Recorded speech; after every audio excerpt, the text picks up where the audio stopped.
Hey, howdy, happy day. Gender issues, they're everywhere. They shouldn't even exist. Why are we talking about gender? Are you a man? Are you a woman? Are you an it? What are you?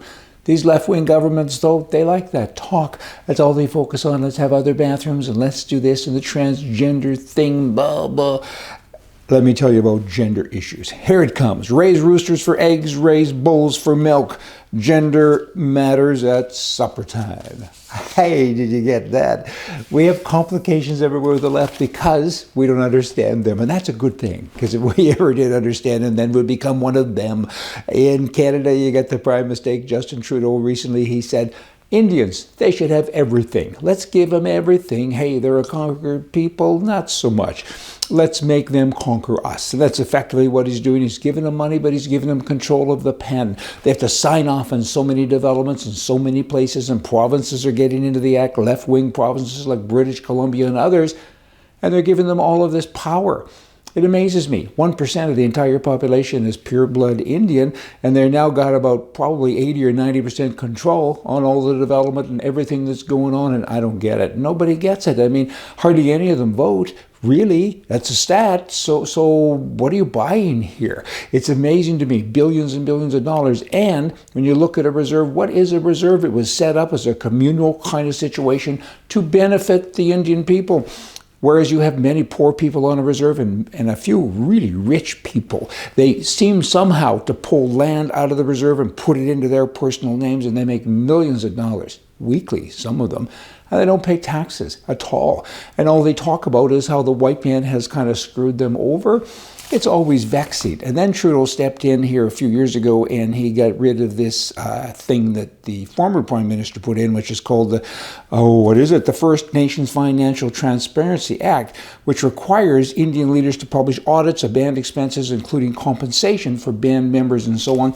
And Trudeau said, nah, that's not our business. We don't need that. Prior to that, you have chiefs and councillors making millions and millions of dollars. And where does the money come from?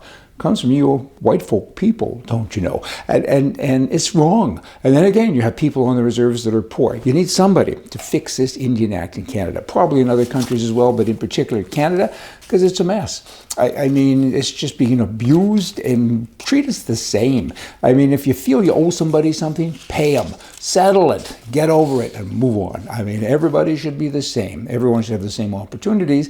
I always marvel when Indians blockade a road.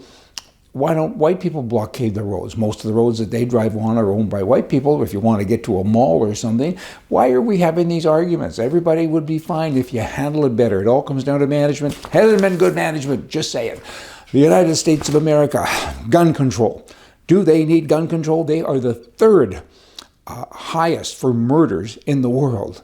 It almost feels like you're in Vietnam when you read, or way back when you read the news, right, after Chicago shootings over the weekend, and so many other things. And they're the third, and all the press jump on that, of course. Gun control, we need gun control. They're really saying, of course, which is code for we need people control. But here, analyze this.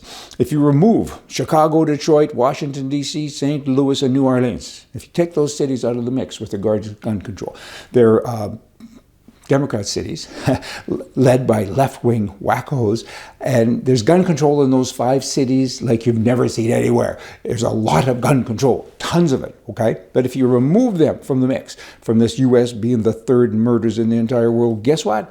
The U.S. goes to 183 out of 193 countries in the entire world. In other words, there's no problem except with criminals. There's no issue except with the bad guys. Who would have thunk? Hey, you get all these governments going on and on. The villainization of law-abiding gun owners has prompted so many people, Americans, Canadians, British people, to distrust firearms and gun owners in general. And I got to tell you, these control lobbyists and left-wing politicians, they twist the facts. They make people believe that guns are bad, they're dangerous, they're unnecessary, and that's just not true. I mean, you need a gun, a good guy, to ward off the bad guy.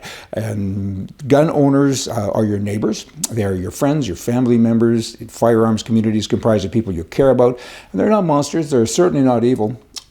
On the contrary, if it wasn't for guns, we'd all be speaking German now. Hey, restrictive gun laws merely place criminals above the law, I guess, because they're entitled to carry. That's kind of what they do. And the NRA in the US and the CSSA in Canada have always said that law law-abiding gun owners will not hurt you, but criminals will.